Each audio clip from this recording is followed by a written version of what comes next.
नमस्ते सदा वत्सले मातृभूमि। हम एक ऐसे केस की चर्चा करने जा रहे हैं जो हमारे देश में जिन तरह के केसेस नहीं होने चाहिए। भारत एक कल्चरल कंट्री है। भारत एक संस्कृति प्रधान देश है और संस्कृतियाँ यहाँ पर इस स्तर पर डेवलप हुई कि हमने संस्कृतियों के डेवलपमेंट करते समय यहाँ तक तय किया कि हमारे यहाँ गुरु भाई गुरु बहन का भी विवाह नहीं हो सकता। हमने तय किया कि हमारे यहाँ जो ब्लड से रिलेशन है या मैरिज से रिलेशन है, उन रिलेशंस में भी विवाह नहीं हो सकता। और यहाँ तक मैंने कहा कि गुरुकुल में भी अगर आप एक ही गुरुकुल के बच्चे हैं तो गुरु भाई और गुरु बहन हो गए, वहाँ पर भी गंदगी नहीं फैलाई जा सकती।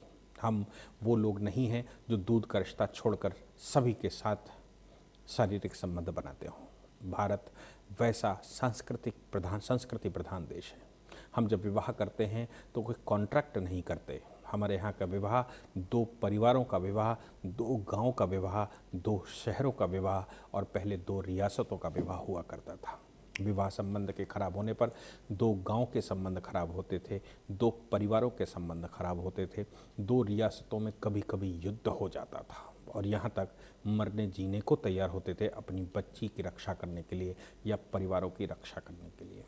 ये वैसा सांस्कृतिक देश है। लेकिन हमारे देश में एक केस जो मेघालय हाई कोर्ट ने डिसाइड किया है वो एक बेल एप्लीकेशन है। उस तरह की बेल एप्लीकेशंस मुझे नहीं लगता कि हमारे देश में कभी आई भी होंगी।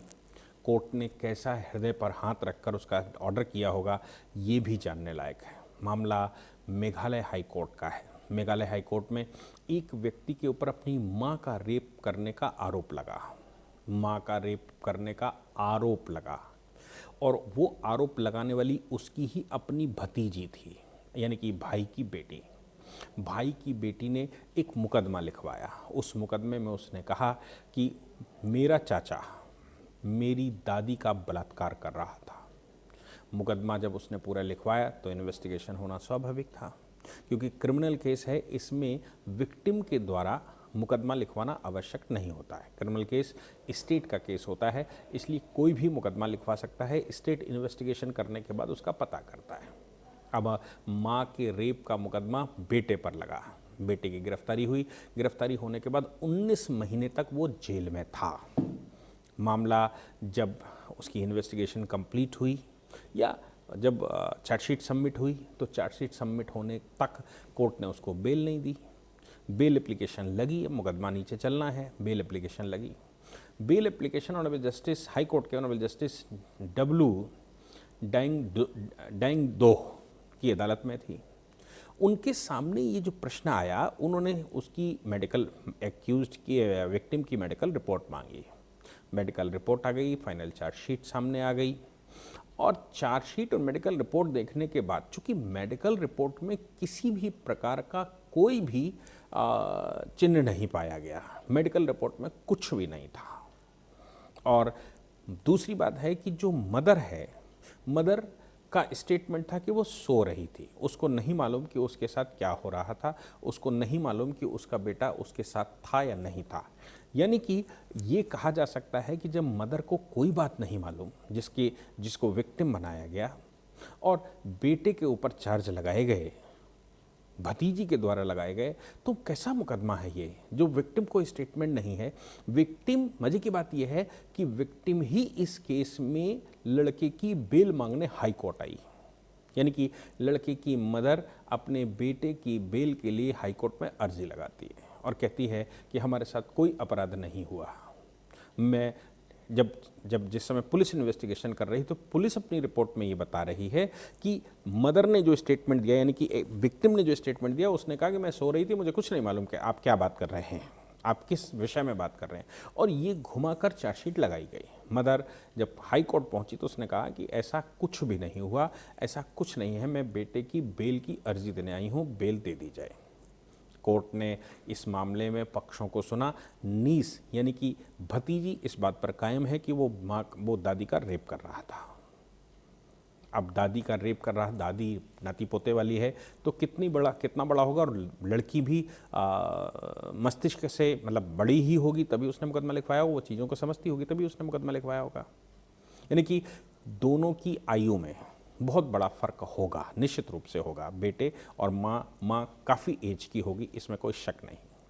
लेकिन ये जो गलत नरेशन हमारे देश में अब क्रिएट करने की कोशिश की जा रही है, नए नए तरह के फॉर्मूले अपनाकर, नए नए तरीके की पुलिस सेटिंग करके, नए नए तरीके के कुछ और आरोप लगाकर, आई विटनेस का केवल एक आई विटनेस है जो कहती, जो एफआईआर का दर्ज करता है, बाकी कुछ भी नहीं है।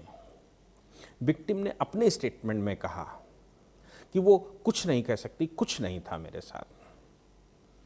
बेल में उसने कहा कि मेरे स्टेटमेंट को रिट्रैक्ट करके बताया गया है, गलत तरीके से उसको बताया गया है, मैं खुद इस मैटर को परस्यू करने के लिए आई हूँ। हाई कोर्ट ने कहा कि अब ट्रायल में जो चलेगा वो चलेगा, ट्रायल अपना प्यूनिटिव एक्शन लेगा या मुकदमा जैसे चलाएगा, लेकिन मेडिकल एग्जामिनेशन और इन्वेस्टिगेशन चूँकि कंप्लीट हो चुका है, इसलिए जस्टिस डियांग दोह ने ये कहा कि बेल ग्रांट करते तक हमें इसमें कुछ भी नहीं मिला ऐसा जिसके आधार पर इसको एक्यूज्ड कहा जा सके, इसको जेल के अंदर रखा जा सके। मजे की बात यह है कि जब कुछ नहीं था, विक्टिम अपना स्टेटमेंट दे रही है, अगर विक्टिम झूठ बोल रही तो मेडिकल रिपोर्ट में कुछ आना चाहिए। जब ना ही कुछ मेडिकल रिपोर्ट में है और ना ही विक्टिम का स्टेटमेंट में है, तो क्या इस केस को हाई कोर्ट को क्वैश नहीं कर देना चाहिए था? क्या इस केस का अदालत में चलना आवश्यक है? क्या इस केस में जो चीज़ें नहीं बोली जानी चाहिए वो चलनी ज़रूरी हैं? मैं आश्चर्यचकित हूँ अगर मैं ऑनरेबल कोर्ट की जगह होता, और हालांकि हर कोर्ट अपने सामने रखी गई बहस के आधार पर करता है, लेकिन मैं स्यू मोटो भी, बहुत सारे स्यू मोटो डिसीजंस लिए जाते हैं, बहुत सारे स्यू मोटो कॉग्निजेंस लिए जाते हैं, एफआईआर ट्रायल चलाए जाते हैं। मैं अगर होता तो शायद मैं प्राइमे फसाए इस केस को डिसमिस कर देता, इस एफआईआर को क्वैश कर देता, चार्जशीट को क्वैश कर देता, क्योंकि इसमें पुलिस की मिलीभगत की पूरी संभावनाएं हैं और भतीजी के स्टेटमेंट का कितनी रेलिवेंसी दी जा सकती है। अगर ये सब कुछ आ भी गया था और मैं मानूं कि भतीजी के स्टेटमेंट में कुछ था भी, या हो सकता है कि बेटा रिटायर्ड हेड हो, मदर जो बूढ़ी माँ है वो रिटायर्ड हेड हो, नहीं अगर मैं मान के चलूँ कि वो स्टेटमेंट देने में सक्षम नहीं है, वो चीज़ों को ऑब्जर्व नहीं कर सकते, तो भी भारतीय संस्कृति के आधार पर, भारतीय संस्कारों के आधार पर अगर हमें कुछ नहीं मिला था तो इस केस को मुझे लगता है कि एटलीस्ट डिसमिस करना चाहिए था, एटलीस्ट इसको क्वैश करना चाहिए था। इसका ट्रायल भी चलना हमारे देश की संस्कृति के लिए उचित नहीं है, हमारे देश के लिए उचित नहीं है, हमारे देश के जो परिवेश है उस परिवेश के लिए उचित नहीं है। जय हिंद, जय भारत, वंदे मातरम।